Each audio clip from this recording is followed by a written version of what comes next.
At 71, my daughter took my car keys without asking. She said she was trying to keep me safe, but within 2 weeks, I had stopped going places I used to visit without a second thought. I skipped lunch with friends. I moved appointments around her schedule. And when someone I cared about ended up in the hospital, I sat in my kitchen, waited to greet my daughter to finish work. That was when I realized something. Losing my keys wasn't the thing I should have been afraid of. Losing my life one small decision at a time was. It started on a Tuesday morning.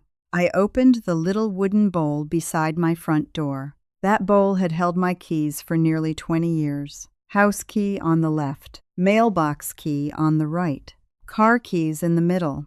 Except that morning, the middle was empty.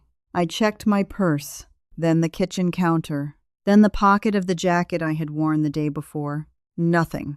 I was standing in the hallway trying to remember where I had put them when another thought occurred to me. My spare set. I opened the kitchen drawer where I kept it. Gone. That was when I called my daughter.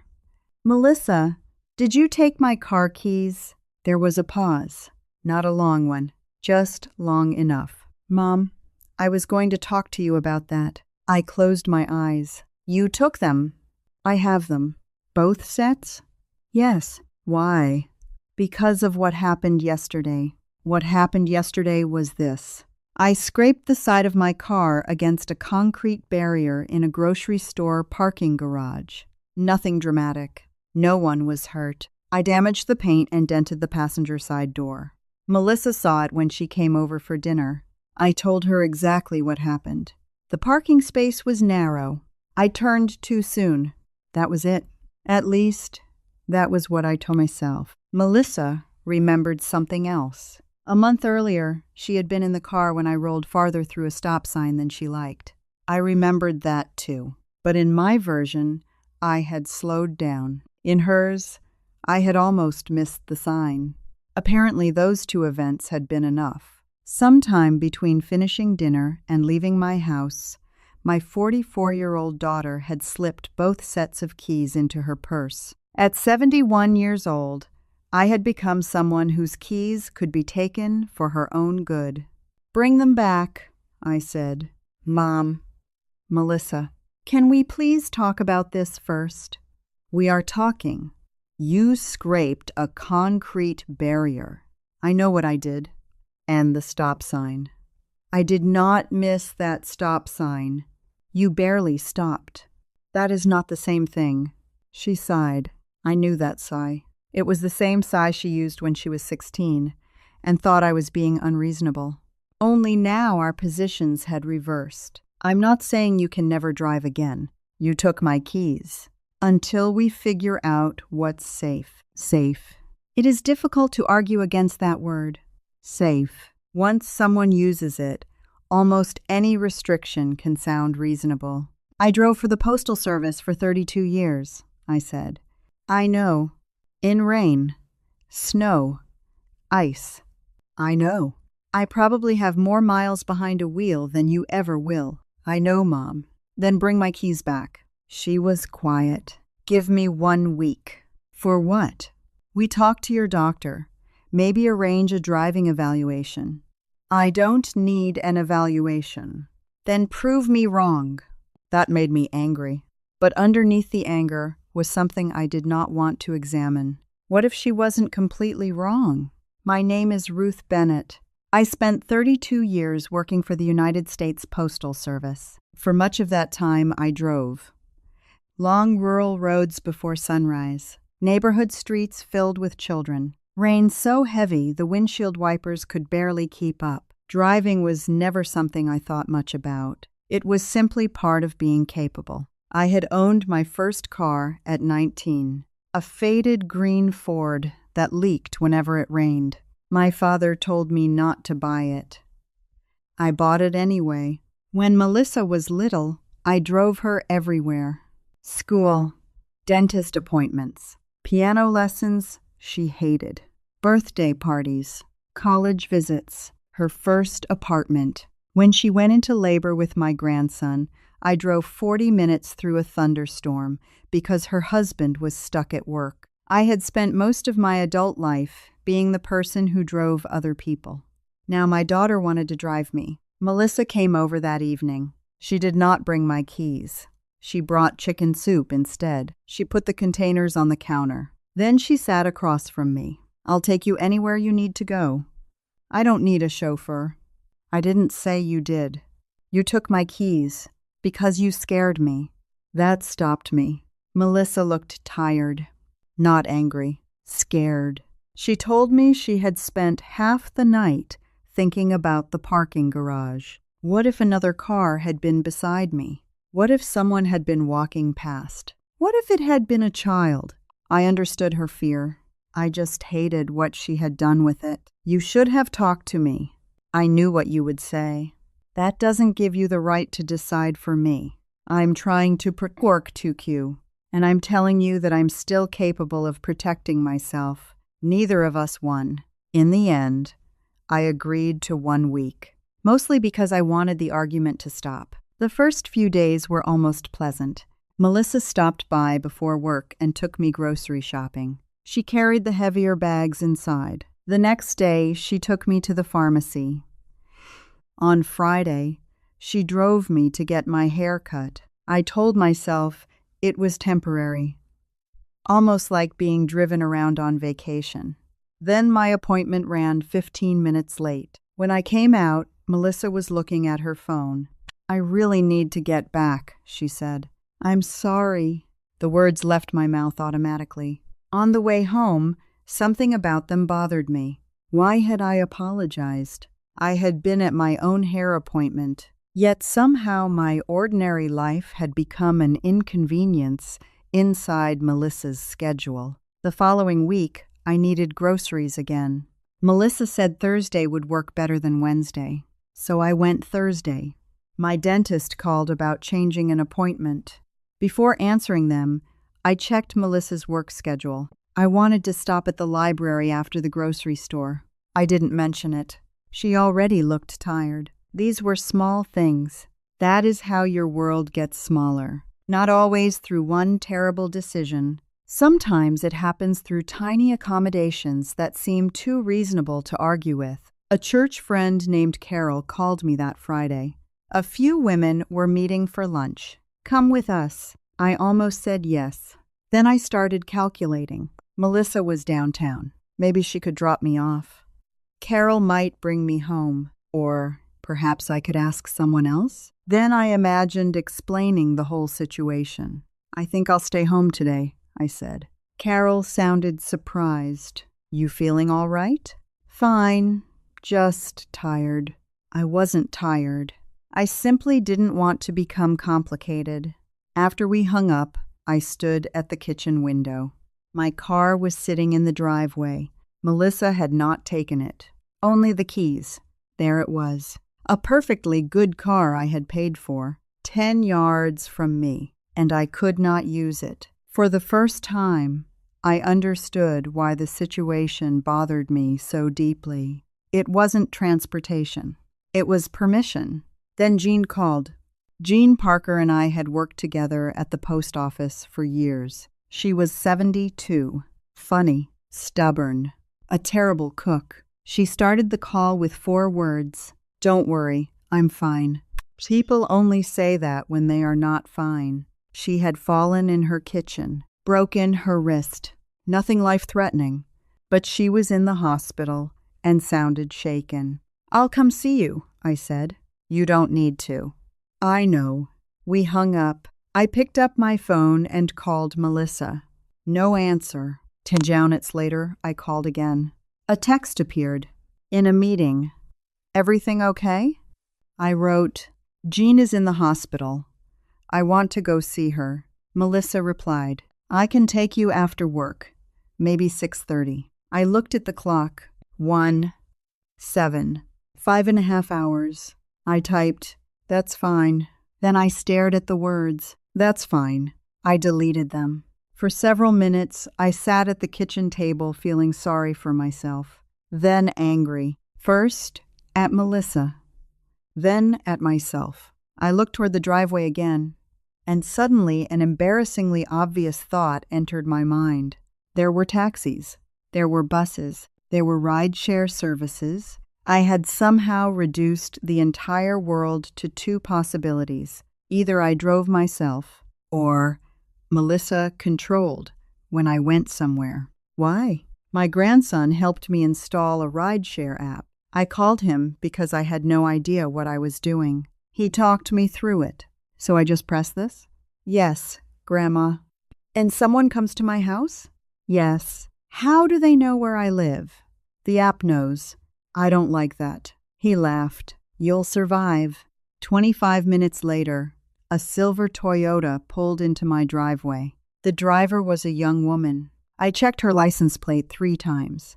Then I got in. The entire ride took 17 minutes. 17. I had spent more time worrying about transportation than actually traveling. When I walked into Jean's hospital room, she looked at me. How'd you get here? Technology. She laughed so hard she grabbed her wrist. We talked for nearly 2 hours. When I stood to leave, she said something that changed the entire situation for me. You should have come sooner. I came as soon as I could. No, you didn't. I looked at her. What does that mean? You sounded worried when we talked. Why didn't you just come? I started explaining about the keys, then stopped. I thought I needed my daughter to drive me. Jean shrugged. Well, apparently you didn't. Apparently I didn't. Those 3 words stayed with me all the way home. Until then, I had been asking one question.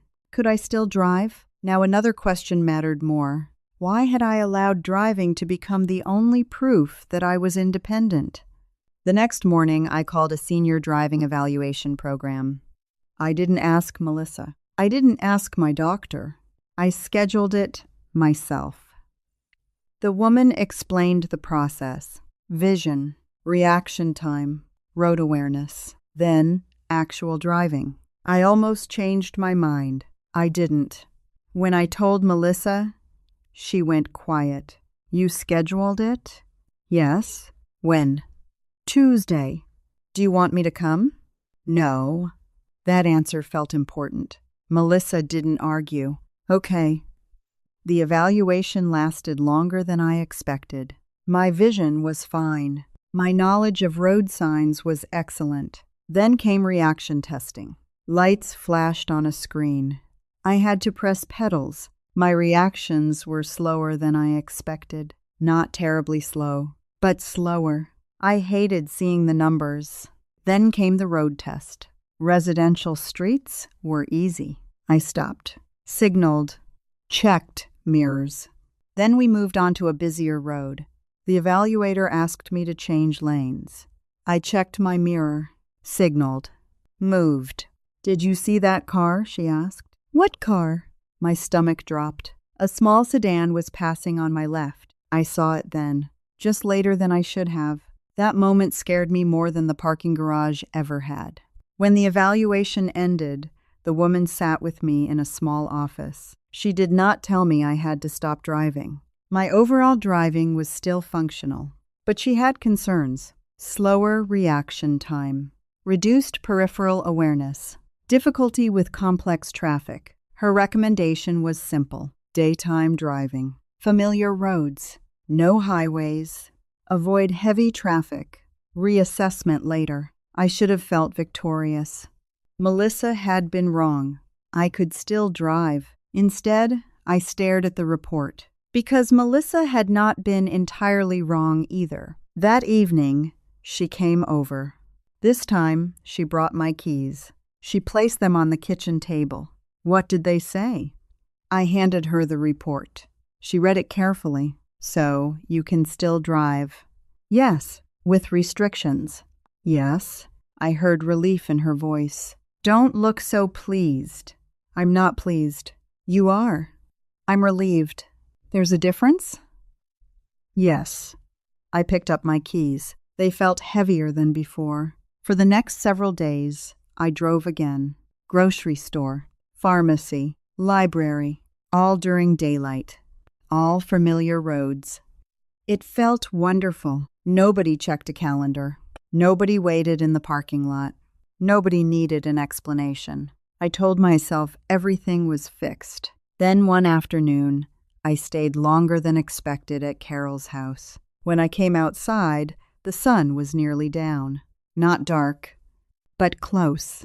I sat behind the wheel. The drive home was 12 minutes. I knew every turn. I had driven those roads for years. I put the key into the ignition, then stopped. Peripheral awareness, reaction time, complex traffic. I could hear the evaluator's voice. I hated it. I hated the report. I hated Melissa's worry. Mostly, I hated the small voice inside me saying the same thing. Don't drive. For several minutes, I sat there arguing with myself. I could make it home. Probably. That word changed everything. Probably. I removed the key. Then I called a rideshare. I left my car at Carol's house overnight. And sitting there waiting for someone else to take me home, I cried. Not because Melissa had won. Not because I had failed. Because for the first time, I admitted that I did not trust myself behind the wheel exactly the way I once had. There are losses nobody warns you about. You expect gray hair, wrinkles, reading glasses, slower knees. You don't expect a quiet evening when your own judgment tells you that something you've done for 50 years needs to change. I had spent weeks trying to prove Melissa wrong. Now I understood that proving her wrong was never supposed to be the goal. Being honest was. But another truth remained. Taking my keys had not made me independent or safe. It had made my world smaller. I needed a different solution. The next morning, Melissa drove me to Carol's house. I told her what happened. You called a ride? Yes. You could have called me. I know. Why didn't you? I looked at her. Because you aren't my only option. She was quiet. Then she smiled. Good. That afternoon, I made a list. I called it my transportation menu. Drive myself. Melissa. Carol. Bus. Rideshare. Community shuttle. Walking. I taped it inside a kitchen cabinet. It looked silly, but it changed the way I thought. I began taking the bus to the library. The first trip took longer. But nobody was waiting for me. I could stay as long as I wanted. Carol and I started alternating grocery runs. I used rideshare for evening dinners. Melissa still drove me sometimes. The difference was that I no longer needed her to be available before I could have plans. When I drove, I followed the restrictions. Daylight, familiar roads, no highway, no heavy traffic. Those rules did not make me feel young. They made me feel responsible. A few weeks later, Melissa came over for coffee. My keys were back in their wooden bowl. She looked at them. You know I'm sorry I took those.